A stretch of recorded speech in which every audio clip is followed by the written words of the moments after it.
a 38% reduction in unsheltered homelessness between 2024 and 2025, a 45% reduction in the past 2 years. It's something that you really built, becoming mayor on, getting rid of that problem. So tell me how we got here. Yeah, I mean, that's an incredibly exciting day for the city. Our theory has been that our problems are solvable and we're the ones to solve them, and even something that seemed as impossible as homelessness, the fact that we have now seen the largest multi-year reduction in homelessness in Denver of any city in American history is remarkable tribute to the city employees who worked so hard to make this happen.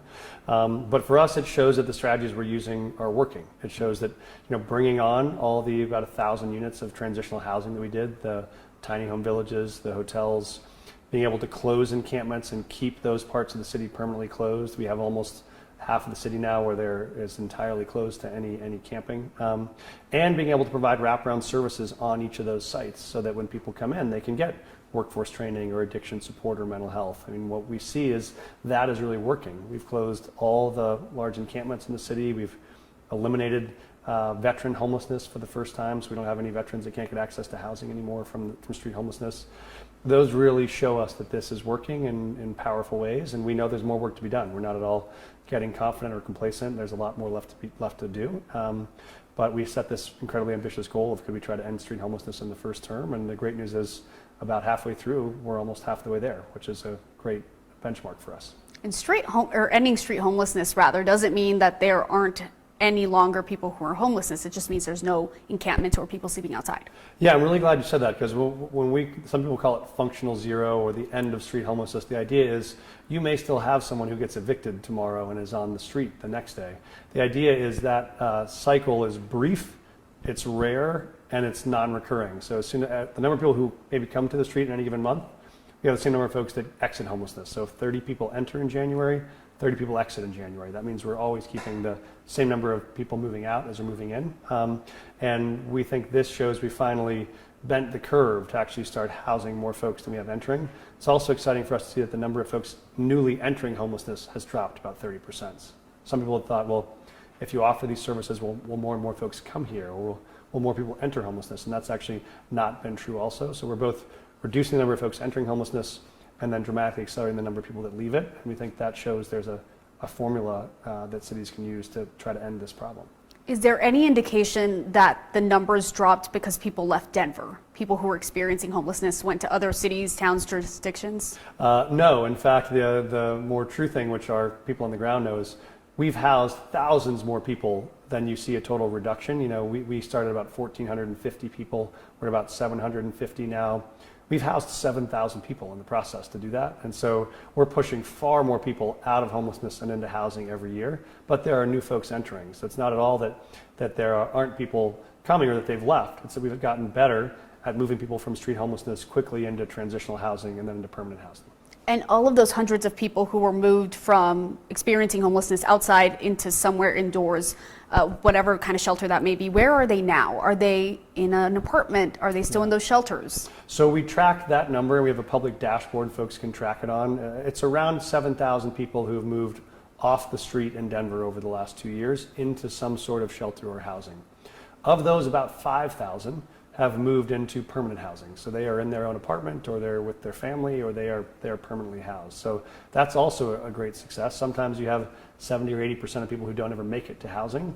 We're at about 60 or 70% that are making it. We still want to keep doing better and better, but for a very high needs population, that's a great outcome for us. And we want to keep getting more and more folks into transitional housing faster and then into permanent affordable housing faster.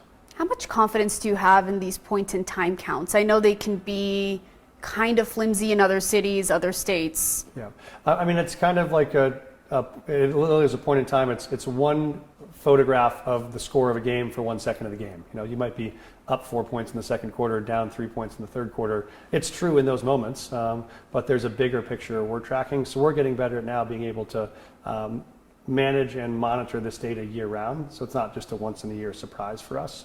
And we've actually moved a lot more people off the street even since this point in time happened in January. So we've already housed another almost 1,000 people since then. And so we're trying to get more day-to-day, month-to-month tracking. But it's still helpful for us to have one uniform nationwide trend. I mean, that's how we know that we've dropped our homeless number more than any city in America this year. It's how we know we have the lowest number of individuals on the streets of Denver of any city in the country reporting this year.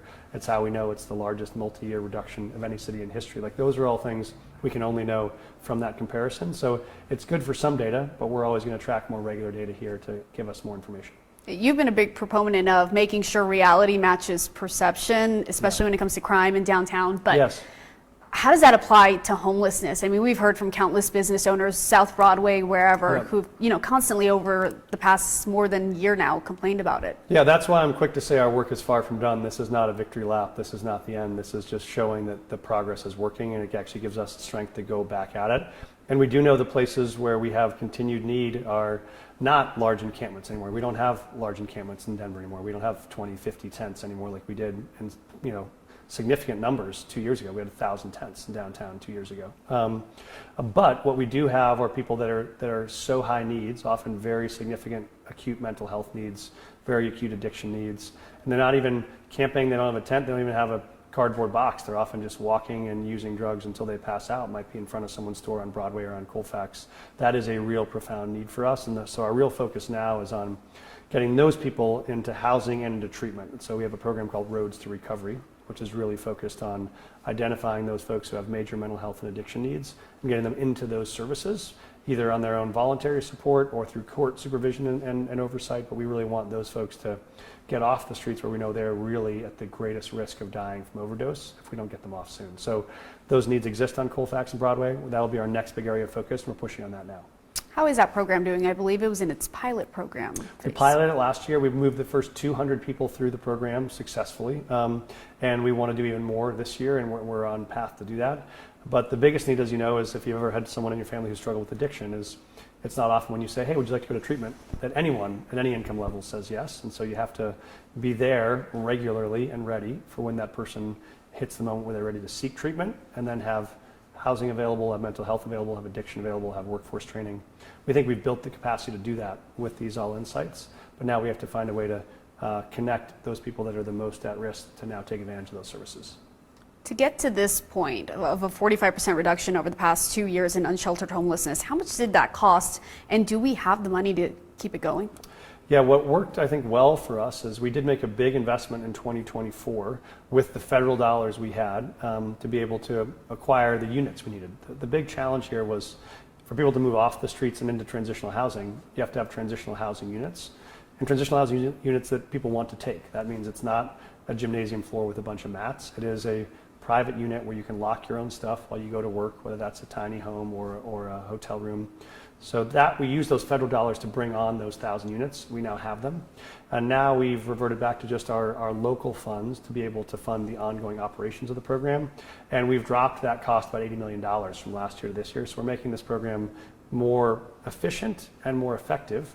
We think we can keep doing that. Our biggest challenge right now is actually not the operations of the program. It is being able to exit people into permanent affordable housing. And so for us, the people that come out of street homelessness and come into one of our All Insights, they're facing the same challenge that a first-year teacher in the city is facing, is can I find an affordable apartment to rent? And so the biggest next need for us is to focus on the citywide shortage of affordable housing to make sure that a firefighter or a teacher or a nurse or a server or someone who's back to work after beating addiction can also find an apartment they can afford to rent. What would you say to Denverites, small business owners who, still maybe don't believe that the issue is where, I guess, the progress has been made that you all say has been made? Yeah, we're not saying at all that mission's accomplished. We want their feedback. What we want is, if you have concerns now, we've also set up a simple, easy to use 2-number system. If you see someone who is homeless and needs services, or you see someone who is mentally ill or struggling with addiction, you just call 311 or 911, or you can text 311. You let us know where that person is, what the need is, and we will respond right away. And we'll decide, does this need to be an outreach worker, a police officer, a mental health worker? But we don't need a resident to have to go through that math. You just send us the information and we'll respond. The benefit is, even with that system, we're seeing the number of calls that come in on those requests go down dramatically too. We used to be at 70 or 80 a day, or we've had 1 or 2 per day over the last month in many parts of the city. And so, but we want people to let us know, because I think in the past they might have thought, oh, if I call, nothing happens. We have the resources now to respond to that. And so if people do see someone that needs help, reach out and we will try to respond as quickly as possible. What am I forgetting about this? What do you want to add about this reduction? I think like any team or organization, you fight through really hard times and you're willing to do the hard work if you can see that it's actually making a difference. I think there are people across Denver, business owners, who fought hard to keep open in the midst of having huge encampments outside of their business, or they've made it through some tough times. I think what's key for us to show is that effort mattered. Like the work that Denverites put in, that the city put in, is making a difference, not just a small difference, but a historic difference. And for us, that doesn't say rest on our laurels and stop. It means fight harder now, because we know this is actually a solvable problem. Let's dig in deeper, work more collaboratively together, and insist on making sure that we make homelessness history in every part of Denver. And we think that for the first time seems possible.